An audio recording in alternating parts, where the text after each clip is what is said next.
بیا ستړي مشي بچو نن د 9 کلاس د هاضمې سیستم د بیولوژي کتاب هاضمې سیستم اخري برخه وایي چې هغه لارج انټسټاین دي غټې کولمې په دې کې کوم ډایجیشن کیږي نو هغه وایي د لارج انټسټاین از شارټ بټ وایډ ټیوب یو لنډ خو پلن یعنی وایډ ویډث یې زیات دی پلنوالی زیات دی دغسې یو ټیوب لایک سټرکچر دی د ټیوب ونې کې یو شکل دی یو شی دی یو ارګن دی کوم چې ویلی یا ډایجسټیو جوسز نه لري لارج انټسټاین چې کوم دی د یو لانګ زیات ویډث والا یو ټیوب دی چې لینت یې کم دی ویډث یې زیات دی په دا کې نه ویلی شته دی نه چې په سمال انټسټاین کې مونږ ویلي وو لکه دغه چې دي او نه په دې کې ډایجسټیو جوسز دي نو د دې با کار هم د سمال انټسټاین له نورو نه بدل وي هغه اوس لاندې مونږ په دې لاندې برخو کې ګورو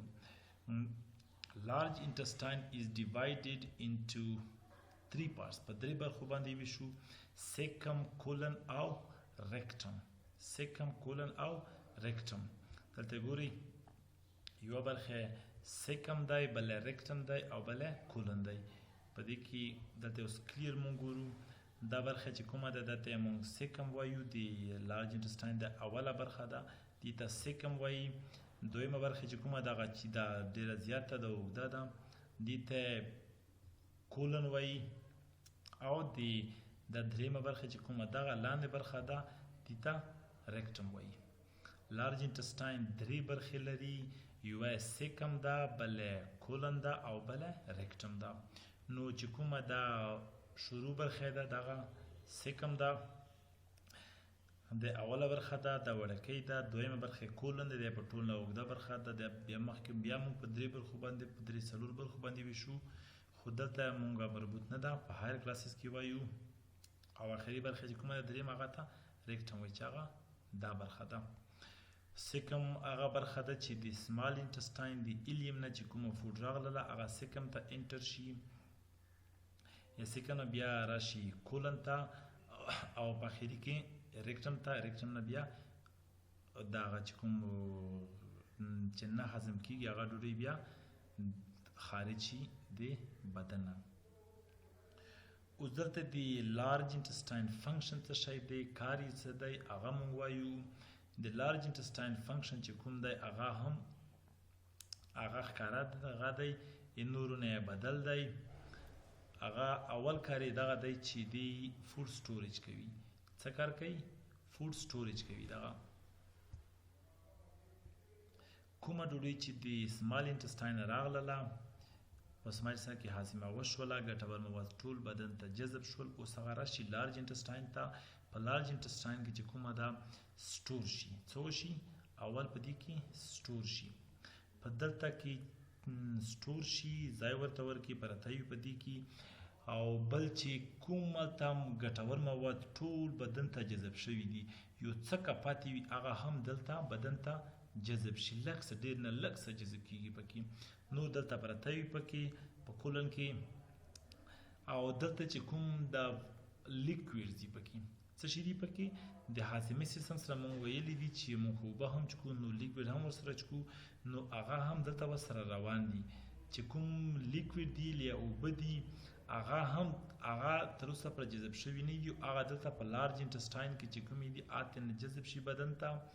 بدن وینې ته لاړ شي په لارج انټسټاین کې څه شي چې کومې اوبه دي هغه ته نه جذب شي بدن ته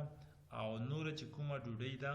هغه کلکه شي which form pieces پخانه جوړه کی څه جوړ کی پیسز پخانه جوړه کی او څو وخت چې مودې پر بدن کې ټمپریری موقته پرتوي او بیا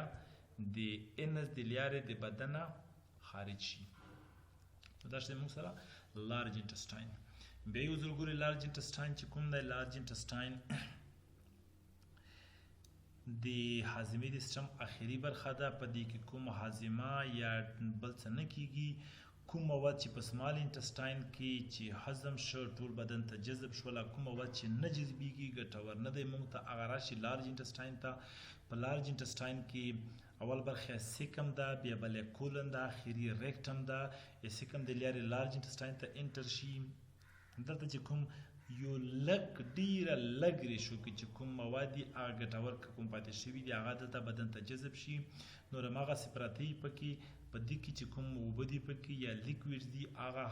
هغه ترېنه په لارج انټسټاین کې جذب شي، بدن ته وینې ته لاړ شي، او کومه نور مواد چې کوم دی د هاضمې د سیستم چې کوم نه جذبیږي، نه هاضمه کیږي او نه بدن ته جذبیږي او کومه ګټه نه لري، هغې نه چې اوبه لاړې شي هغه کلک شي، which form pieces پاخانه ترېنه جوړه شي، یو څه وخت دپاره ماکت په ریکټم کې پروت وي او بیا د انس د لارې د بدنه خارج شي. نو دا د موږ د هاضمې سیستم اخري غشم. په نور درسونو کې د هاضمې سیستم کې څه ستونزې دي، څه بیمارۍ دي هغه وایو، او دا موږ چې ویلی دغه فزیکل